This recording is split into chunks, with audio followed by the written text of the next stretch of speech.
Hello coding stars, welcome back. In this video we will discuss IDE, that what is IDE, what are different features for IDEs and what are different types of IDE. So let's start our video. सबसे पहले हम बात करें what is IDE.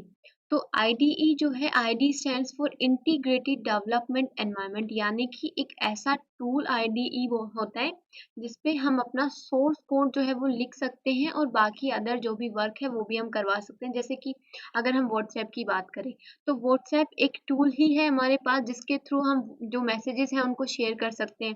YouTube की बात करें तो YouTube पे हम वीडियोस अपलोड कर सकते हैं, वीडियोस देख सकते हैं, है ना। जैसे अगर हम और किसी भी सॉफ्टवेयर की बात करें, गूगल की बात करें तो वहाँ हम कुछ भी सर्चिंग कर सकते हैं। तो बहुत सारे अलग-अलग डिफरेंट टूल्स हैं जिनके अलग-अलग वर्क होते हैं।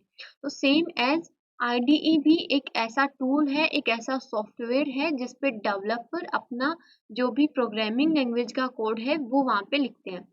साथ ही साथ में उसको वहाँ पे कंपाइल भी कर सकते हैं, डिबग भी कर सकते हैं, उसको एग्जीक्यूट भी करवा सकते हैं। So we can say IDE is a software और टूल जहाँ पे प्रोग्रामर्स अपना जो सोर्स कोड है या जो भी प्रोग्रामिंग लैंग्वेज का कोड है वो वहाँ पे लिख सकते हैं।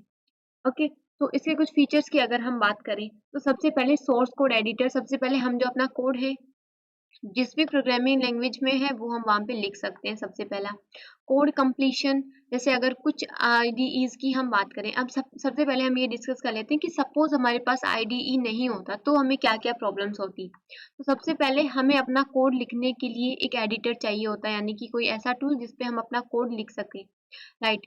फिर हमें कुछ ऐसा चाहिए होता है जिसपे हम अपना कोड कंपाइल कर सकें, बिकॉज़ कंपाइल करने की भी नीड होती है हमें, बिकॉज़ जो प्रोसेसर होता है वो हमारा कोड या हाई लेवल का लैंग्वेज में लिखा गया कोड या किसी भी प्रोग्रामिंग लैंग्वेज में लिखा गया कोड नहीं समझ सकता है। So we need to compile our code.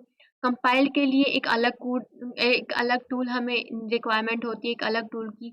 फिर उसको एग्जीक्यूट करवाने के लिए अलग टूल की रिक्वायरमेंट होती, टेस्टिंग के लिए अलग टूल की रिक्वायरमेंट होती। तो इन सभी प्रॉब्लम्स का एक ही सॉल्यूशन था कि एक ही हमें टूल प्रोवाइड करवाया गया आईडीई, जिसपे हम अपना सोर्स कोड लिख भी सकते हैं, उसको वहीं पे कंपाइल भी कर सकते हैं, डीबग भी कर सकते हैं, टेस्टिंग भी वहीं पे कर सकते हैं और उसको वहीं पे एग्जीक्यूट भी हम करवा सकते हैं। तो सारे जो भी काम होते हैं कोड लिखने से लेके हमारा जो एप्लीकेशन है उसको एग्जीक्यूट करवाने तक, वो सभी वर्क जो है हम आईडीई पे कर सकते हैं। तो सोर्स कोड एडिटर, सबसे पहले हम उस पे अपना कोड लिख सकते हैं। दूसरे फीचर की बात करें तो कोड कंप्लीशन, जैसे अगर हम एक आईडीई है हमारे पास वीएस कोड, तो वीएस कोड हमारे पास एक आईडीई है जिसपे हम अपना कोड लिखते हैं। तो कोड कंप्लीशन की ये बात कर रहा है कि अगर हम इस पे अपना कोड लिख रहे हैं तो जैसे अगर मैं कैर लिख रही हूँ, जैसे अगर मैं यहाँ पे एंटर करती हूँ, ओके, अगर मैं प्रिंटिफ अगर यहाँ पे लिखने की कोशिश करूँ तो ये देखो मुझे सजेशंस जो है वो यहाँ पे दे रहा है। तो मेरा जो काम है वो थोड़ा सा इजी हो जाता है कि हमें इतना ज़्यादा उसमें करने की रिक्वायरमेंट नहीं होती कि हम पूरी लाइन हम खुद से लिख रहे हैं, ठीक है। तो ये खुद से जो है हमें बहुत सारी चीज़ें खुद से लिख के भी दे देता है। ओके, जैसे कि अगर यहाँ बात करें तो ये एक एरर भी शो कर रहा है, तो साथ ही साथ में अगर कुछ एरर हो तो वो भी हमें शो करवा देता है। अगर हम यहाँ पे बात करें तो अलग-अलग कलर्स में इसको शो किया हुआ है कि इंट अलग कलर में लिखा हुआ है, ब्रैकेट्स अलग कलर में लिखे हुए हैं। तो यहाँ हम जैसे कि डायरेक्ट अंडरस्टैंड कर सकते हैं कि यहाँ से स्टार्ट हो रहा है पैरेंथेसिस, यहाँ पे पैरेंथेसिस फिनिश हो रहा है ना। ब्रैकेट्स का जो कलर है वो कुछ पर्पल और पिंक कलर में है। तो इस तरीके से थोड़ा सा इजी है कि हम जो लाइन्स है उनको इजीली से समझ सकते हैं। तो अलग-अलग डिफरेंट डिफरेंट कलर्स में ये हमें शो करवाता है। ओके, तो सबसे फिर सेकंड है सिंटेक्स हाइलाइट, जैसे कि सिंटेक्स को हाईलाइट किया हुआ है अलग-अलग कलर में। कंपाइलेशन, कंपाइलेशन भी हम उस पे कर सकते हैं, ठीक है। अपने कोड को वहीं पे हम कंपाइल करवा सकते हैं।